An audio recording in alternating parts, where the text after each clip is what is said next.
And this disappointment would not happen to Paul once. It would happen to him twice. Again, let's continue reading in Acts 16 verse 7 where it says, when they came to the border of Mysia, they tried to enter Bithynia, but the Spirit of Jesus would not allow them to. So, may isa silang inattempt na puntahan, pero pinigilan sila. Hindi sila nakarating doon sa gusto. Tried another place. Tried to enter Bithynia. Anong sabi? But the Spirit of Jesus would not allow them to. Marami sa atin, ganun din. Pag hindi natuloy yung isang bagay, may iba naman tayong i-attempt na gawin. At pag-iisipin mo, wala namang masama dun that you keep on trying. Diba? Wala namang masama that you keep on trying. Minsan talaga, nag-fail sa first attempt, sa second attempt, sa third attempt. Kaya siguro, in this case, again, ano ba yung gusto gawin ni Paul?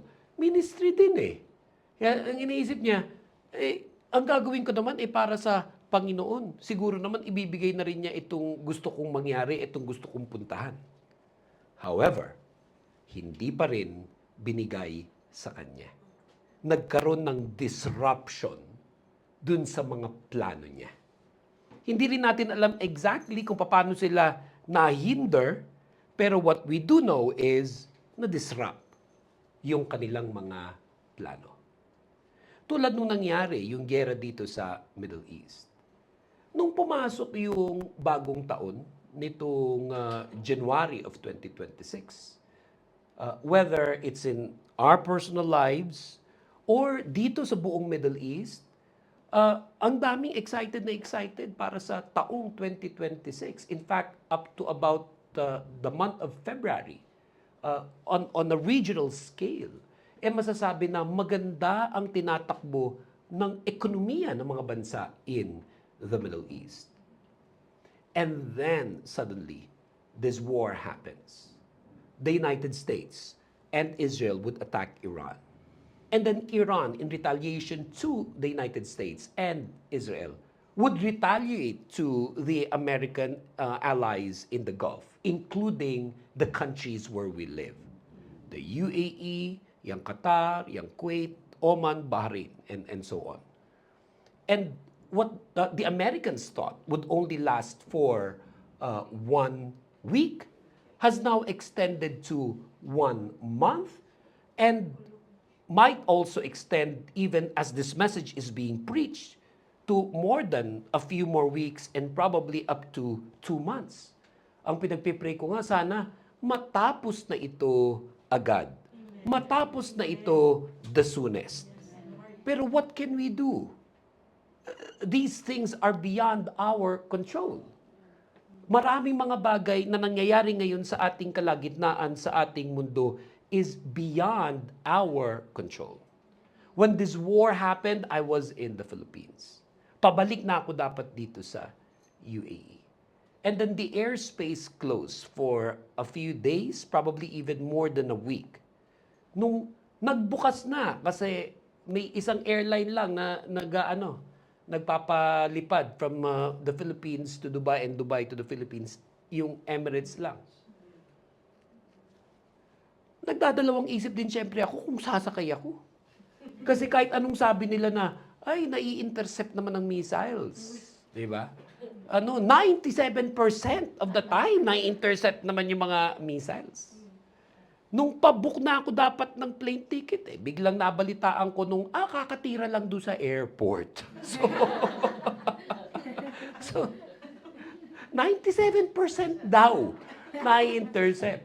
Nagkataon lang naman, nung pabook na ako, yun nga, natira yung airport mismo. Nagantay pa ako ng isa pang linggo, hanggang sa 2 linggo, hanggang sa, sabi ko, I have no choice, I have to come back to the UAE. Nung pabalik na ako sa UAE, halos lahat ng mga nakakausap ko na nasa Pilipinas, syempre isa lang ang sinasabi, huwag ka na muna bumalik, pastor. Ini-encourage nga nila ibang mga kilala nila na umalis muna ng UAE, tapos ako babalik pa ako.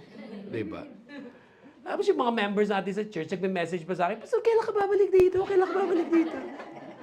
Yung parang kung nagme-message nila, parang hindi nila naririnig yung mga missile na tumitira sa kanila. Pero Pastor, kailan ka babalik dito? Para pare-pareho lang tayo dito. Mini-missile dito. Para pare-pareho lang tayo.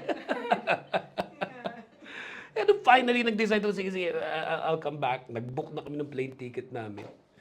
Nung nag-book kami ng plane ticket namin, ang tanong ng mga kapatiran, ng mga kamag-anak ko, pati nanay ko, ay, ligtas ba? Safe ba? Pag tinatanong ako, ang sagot ko lang sa kanila,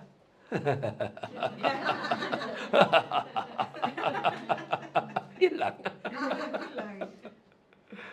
At nung kami sumakay na, at bumiyahe, ewan ko ba, first time kong naranasan yan sa aking paglipad mula Manila papunta ng Dubai. First time ko naranasan yan na ganito kainit dito. Oo. Ewan ko, may edit mo pa yan sa preaching natin. Oo. Oo. Grabe. Nagbabayad ba ng kuryente itong... Ano ba itong venue natin? Athena pala. Pagsabihan nyo ngayon may-ari niya na.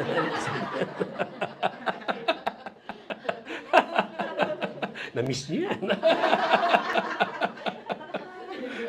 First time namin naranasan yung paglipad pa lang namin, turbulent na.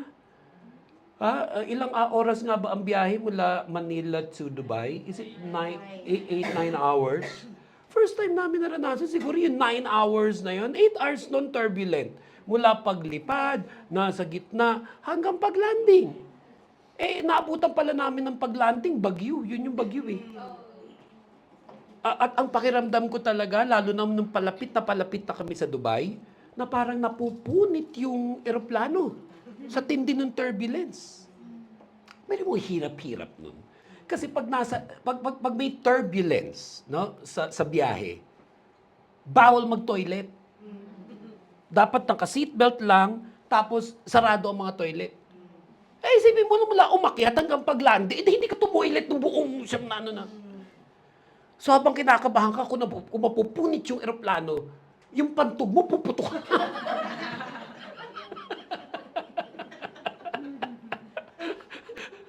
Hindi mo alam kung sa taranta mo, mamay maiihi ka na sa silya mo.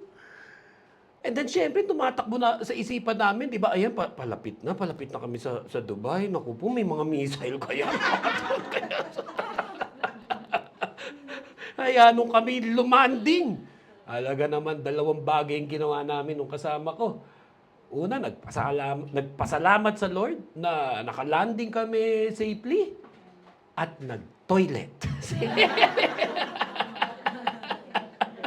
Kasi nga, buong biyahe, hindi ka naka-toilet.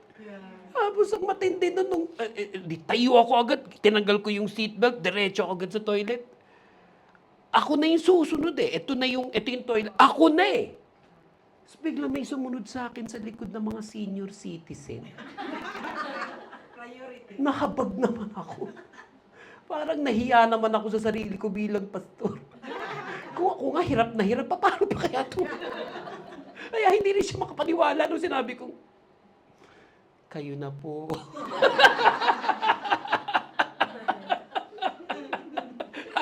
sabi rin nung senior citizen, ha? Sigurado ka? Sige po, kayo na po. At syempre, dahil senior citizen, di ang tagal niya.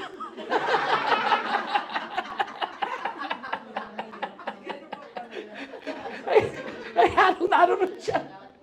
Nagsisisi ako, ba't ko ba siya pinuha? Diba? Yan ang disruption. Paihi ka na, may humarag pa sa'yo. Diba? Pero, it could be very disappointing when your plans get disrupted. It can be very disappointing. Lalong-lalo na kung hindi lang na-disrupt, kundi naaapektuhan ka pa syempre. Naaapektuhan ka financially. Itong nangyayaring ito, napakarami ang naaapektuhan financially. Yung pagtaas na lang ng presyo ng langis, grabe.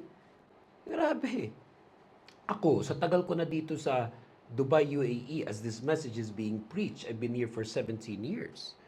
Nung isang gabi ko lang naranasan nung March 31 to April 1. At least, siguro dahil in the past, hindi ko naman napapansin. Pero nung March 31 ng 11:30, kakatapos ko ng dinner fellowship sa ilang kapatiran Tapos nung pabalik na kami, sabi nung kasama ko, sabi niya, ay, grabe yung mga pila-pila. Ay, oo nga pala, nakalimutan ko sabihin sa'yo. Sa April 1, kinabukasan, tataas din ang langis dito sa Dubai, UAE. Pero first time ko nakita, yung nakita namin nung nasa Pilipinas kami. Dahil sa Pilipinas nakita namin yun na every week, pataas ng pataas at pahaba ng pahaba ang pila bago mag-12 midnight. Akalain mo makikita mo din sa Dubai, UAE, yung eksena na yun. Tapos ayaw pa nga nung kasama ko na magpumili dahil ilang minutes na lang daw. Sabi ko, hindi, try pa rin natin. Ayaw, pumila kami. Nung malapit na kami, nag-12 midnight na.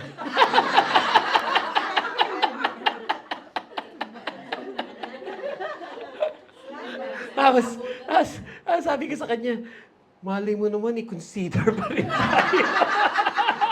Malay mo naman, alam mo ano ginawa? Ang kasama ko, bumaba siya habang nakapila. Tinanong talaga niya yung gasoline boy. Sabi niya, ano ba, mababa pa rin ba? Hindi po, tumaas na. Umaasa ka talaga kami. Napagbibigyan kami kasi nasa pila na kami. Hindi. Pagpasok ng April 1, taas. At yung pagtaas ng langis, grabing epekto nito, lalo na sa mga bansang katulad ng bansa natin ng Pilipinas. Dahil 98% of our oil and gas comes from the Middle East. Apektado hindi lang yung mga commuters, apektado pati yung mga transport companies, yung mga jeep, yung mga bus, apektado ang mga eroplano, apektado ang mga malalakit, maliliit na mga negosyo. Pag tumagal pa talaga yan, napakaraming negosyo ang magsasara. Napakaraming mga tao ang matatanggal sa mga trabaho nila. So hindi lang siya basta disruption, it really is affecting people's lives. So again, bilang mga Christians, what do we do? How do we deal with disruption? And we can learn from Paul kung paano nila hinarap yung disruption nung panahon nila. At ito yun,